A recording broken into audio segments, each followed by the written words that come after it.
So, yesterday, I noticed that Mia and me, the hero of Centopia, aka Mia and me, the secret of the magic stones, has finally come out today. As I noticed, it's based on a TV show from 2012. I'm not going to waste any damn time and read about it.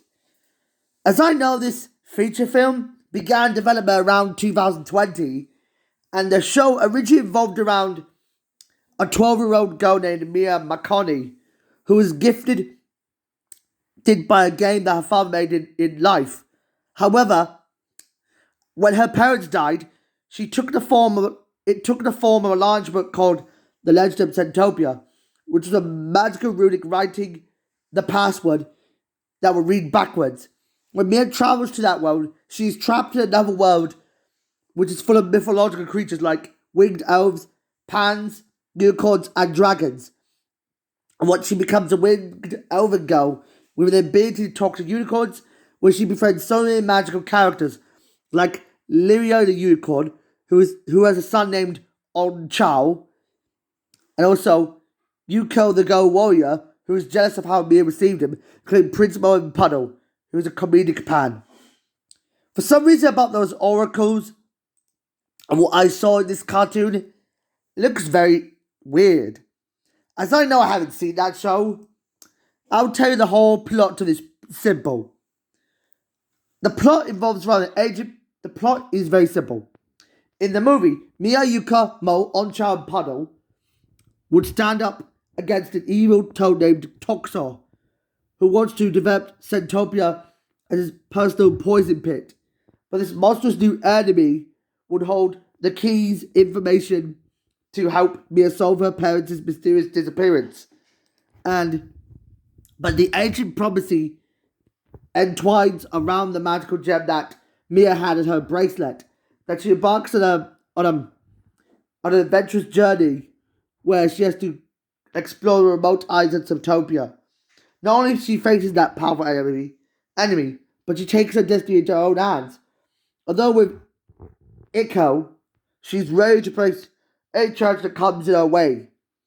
All I can say is, this movie is bad. As I know it got negative reviews, I've learned it's quite of a lackluster attempt at trying to create a perfect movie.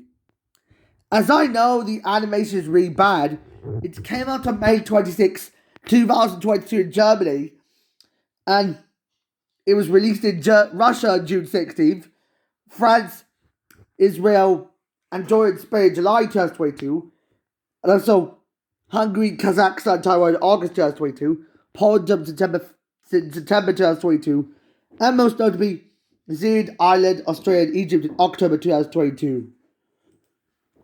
For some reason, the CGI animation looks really weird as hell, and the characters are quite bizarre. I don't get it with the writing and everything I can't see is not that perfect. But as I know, why would this movie be worse than Marmaduke 2022? As I thought, oh dearie me, this movie is terrible. It's not what I want to see in a kids movie. As I know, this feels like the last nail in this awful coffin to a cartoon that I haven't seen. There's one thing I'm going to give this movie. I should give this movie like a probably ridiculous. Let me see where the ratings are. I'd probably give this movie like a 6 out of 10. It's not really that good. As I know, there are some reviews of what I saw in the movie. You know, in the hero of Centopia. Let me check out the reviews of this movie. The reviews of these movies. Look, it looks funny and colourful. I know it's got very poor animation because of the 3D models, and it looked like they had a low budget of what this garish German TV spin-off combining live action animation is a bit too babyish for me to handle. But I don't get it with the animation. Wait, have you noticed there's something very, very awkward about the writing? As I know, for an 85-minute movie, it's a bit too bad. But when you look at an actual animated movie, like I saw in mainly like,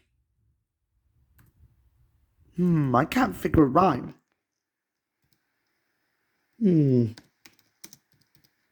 Let me tell you the real truth. I know I didn't care for the babyish 2D. There's only one thing I can compare the animation. The animation of Hero of Centopia uses Pixar-esque animation. But the CGI animation of what I saw in Puss in Boots 2, or what you saw for this month, had better CGI graphics than this piece of shit. As I know, it's Pixar-esque, but this one's Spider-Verse-esque. As I know, which movie is better? Me and Me or Puss in Boots 2? I'd give Puss in Boots 2 like an interesting review. As it finally came out on September 15th, 2022, Puss in Boots has used 8 of his 9 lives. He wants to find the mystical last wish to get all the lives that he lost with Kitty Softpaws, his new best friend Peril, who is a therapy dog who is disguised as a cat in Mama Lou's home, where they have to escape new enemies who try to hunt him down for his reputation after the first film. For some reason, as I noticed that the Blood Wolf did return this movie, along with new villains like Baby Bear, Big Jack Horner, Goldilocks, and as well as what we always see in the animation. I know I enjoyed seeing Shrek and Spider-Man Into the Spider-Verse.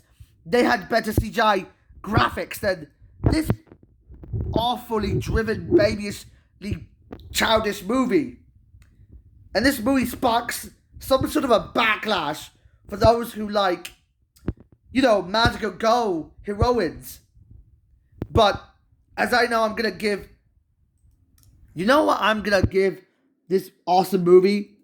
I should give Puss in Boots 2 like a solidly awesome 9 out of 10. As I noticed, I would love to adore this idea of doing this so. And so, that was the end of my review. So, with that out of the way, I'm going to say my few final words to tell you. The Aesop of Hero of Centopia is very bad because why would a frog poison a magical land full of mystical creatures? That didn't make sense. But you should hit the like button and subscribe. If you click it, I would have to say goodbye